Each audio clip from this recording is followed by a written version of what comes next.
शायद तुम्हारे घर का कैलेंडर बदल गया होगा, लेकिन तुम्हारी लाइफ का कैलेंडर सेम ही है। और सबसे घटिया बात, तुम्हें लग रहा है कि तुम सही डायरेक्शन में हो। चलो, कुछ इमेजिन करते हैं कि आज 1 जनवरी है। तुम सुबह उठते हो, नया साल, नई सुबह। और उठते समय तुम्हारे साथ और 2-3 चीज़ें उठती हैं। नए होप्स कि इस साल फाड़ दूंगा, ये साल पिछले साल जैसा नहीं जाएगा। और तुम खुद से बोल रहे हो, इस साल एक्चुअली करूंगा यार, मैं इस साल करके ही दिखाऊंगा। और तभी तुम्हें कोई आकर बोलता है कि तुम जो कर रहे हो वो गलत है। और यही तुम कंफ्यूज हो जाते हो। तो सही क्या है भाई? मैं ना एक चीज़ नोटिस करता हूँ कि लोग अपना ज़्यादातर टाइम रील्स देखने में वेस्ट नहीं कर रहे। वो अपना टाइम वेस्ट कर रहे हैं सोचने में, प्लानिंग करने में। और सबसे बड़ा झूठ, खुद से बोलते हैं कि अभी और टाइम है मेरे पास, थोड़ा सा और प्लानिंग कर लेता हूँ। और यही है गलती नंबर 1, ओवर प्लानिंग। देखो, अगर तुम किसी चीज़ की प्लानिंग कर रहे हो तो वो चीज़ बुरी नहीं है, लेकिन ओवर प्लानिंग सबसे घटिया चीज़ मुझे लगती है। तुम किसी भी चीज़ को, छोटी से छोटी हो, उस चीज़ को प्लान करते हो। हर एक चीज़ के लिए ओवर थिंक करते हो कि कैसे करनी है, कहाँ करनी है, कैसे एग्जीक्यूट करूँ। अरे चैट जीपीटी को भी बर्नआउट कर देते हैं। लोग एक्सपेक्ट करते हैं 50,000 रुपये महीना कमाऊंगा। 50,000 रुपये महीना कमाना तो दूर की बात है। अरे भाई, तू 1,000 रुपये कमा के दिखा दे, मैं तुझे 1,000 रुपये दे दूंगा। ये बात गांठ मार लो मेरे भाई। प्लानिंग से पैसा नहीं आता अनटिल ये तुम्हारा प्रोफेशनल वर्क है। पैसा आता है एग्जीक्यूशन से। पैसा क्या, हर एक चीज़ जो तुम्हें अचीव करनी है, अच्छी बॉडी, अच्छी गाड़ी, कुछ भी, हर एक चीज़ तुम अचीव कर सकते हो एक्शन से, ना कि सिर्फ प्लानिंग से। तो सिंपल सा फॉर्मूला है, एक्शंस लो। इतना तुम्हें बॉडी बनाने के लिए प्रोटीन खाना इंपॉर्टेंट है, उतना ही तुम्हें सक्सेस पाने के लिए एक्शंस लेना इंपॉर्टेंट है। वाह! सबसे बड़ी गलती, मोटिवेशन का वेट करना। देखो, ये गलती मैंने भी की है। मैं भी मोटिवेशन का वेट करता था, लेकिन देखो, मोटिवेशन तुम्हें तब तक नहीं आएगा जब तक तुम किसी काम को ठीक से नहीं कर देते हो। स्टार्टिंग में किसी भी चीज़ को करते हुए बहुत ज़्यादा हार्डनेस होती है। वैसे ही वर्कआउट को करते हुए पहले वीक तुम्हें बहुत टफ लगेगा। लैक्टिक एसिड से तुम्हारे पूरे मसल्स भर जाएंगे। उस चीज़ की वजह से एकदम दर्द होगा, स्टिफनेस आएगी। जो वर्कआउट करोगे पहले वीक में, पहले दिन जितने पुशअप्स कर पा रहे होगे, उतने दूसरे दिन नहीं कर पाओगे, तीसरे दिन नहीं कर पाओगे। लगेगा क्या घटिया चीज़ है यार, इसको छोड़ देता हूँ, क्यों करना है।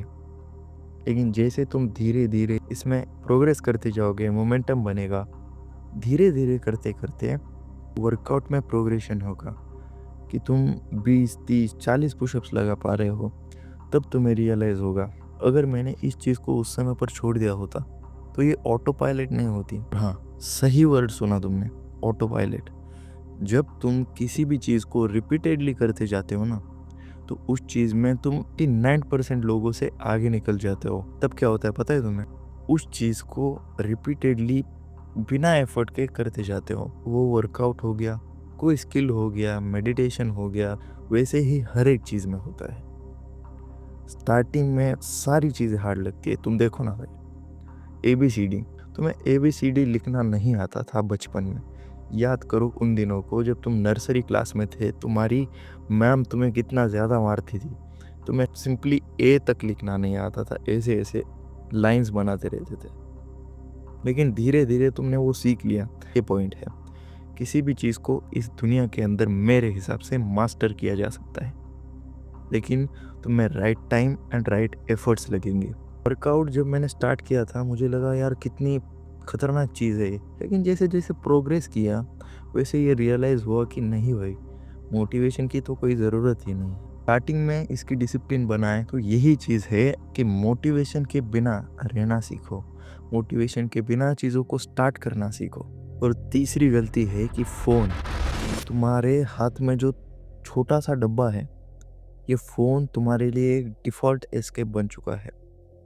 डिफ़ॉल्ट एस्केप यानी कुछ भी हो गया कि फ़ोन उठा लेते हो। फॉर एग्जांपल तुम्हें बोर हो रहा है, फ़ोन उठा लिया। देखो मैं भी कुछ अलग नहीं हूँ।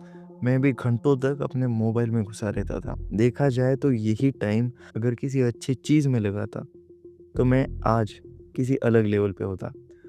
ठीक है, इमेजिन कर लो, तुम भी कम से कम 2 से 3 घंटे तो अपने फ़ोन में देते ही होगे। वो 2 से 3 घंटों में से सिर्फ़ 1 घंटा तुम किसी स्किल में दे रहे हो।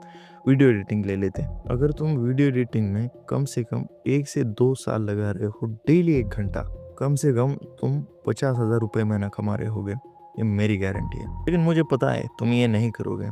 तुम इस वीडियो को देखने के बाद भी अपने फ़ोन में ही घुसे रहोगे।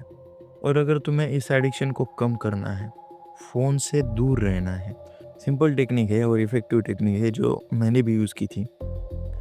तुम्हें अपने फ़ोन के टाइम को प्रोग्रेसिवली कम करते जाना है।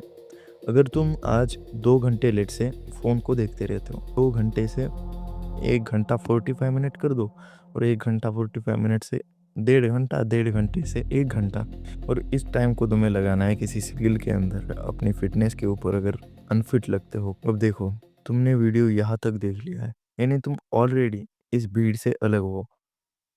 देखो, टाइम बहुत फ़ास्टली जा रहा है। 2025 अभी आया था, अभी चला भी गया। टाइम सिंपली इसी वजह से जा रहा है क्योंकि तुम कंफर्ट ज़ोन में फँसे हो। ये साल भी 2026 भी देखते-देखते निकल जाएगा। तुम प्लान बनाने वाले थे 2026 में कुछ करूँगा। सिंपली तुम्हारा प्रॉब्लम तुम्हारा कंफर्ट ज़ोन है और तुम इस कंफर्ट ज़ोन को छोड़ना नहीं चाहते। मुझे भी पसंद है दिन भर इंस्टाग्राम स्क्रॉल करते रहना, मूवी देखना, घूमने जाना, ऐश करना। लेकिन अगर खुद को बदलना है, सफल बनना है तो कंफर्ट ज़ोन को छोड़ना पड़ेगा आज की आज। और ये सिर्फ स्टेटमेंट नहीं है, ये वार्निंग है। और मैं भी इसी स्टेज में था और कहीं न कहीं आज भी हूँ। लेकिन फ़र्क सिर्फ इतना है कि मैं टाइम के साथ खुद को इम्प्रूव करता जाता हूँ। और अगर तुम भी खुद को इम्प्रूव करना चाहते हो तो मेरे साथ जुड़े रहो। एंड में इतना ही कहना चाहूँगा कि वीडियो को लाइक मत करना। एक ना एक स्टेप अपनी लाइफ के लिए ज़रूर लेना। और अगर तुम्हें 2026 में अपने आप को टोटली चेंज करना है, पिछले साल जैसा इस साल भी रिग्रेट नहीं करना है, तो इस वीडियो को देखो जो कि एंड स्क्रीन पे दिख रहा होगा। बाकी चॉइस तुम्हारी है।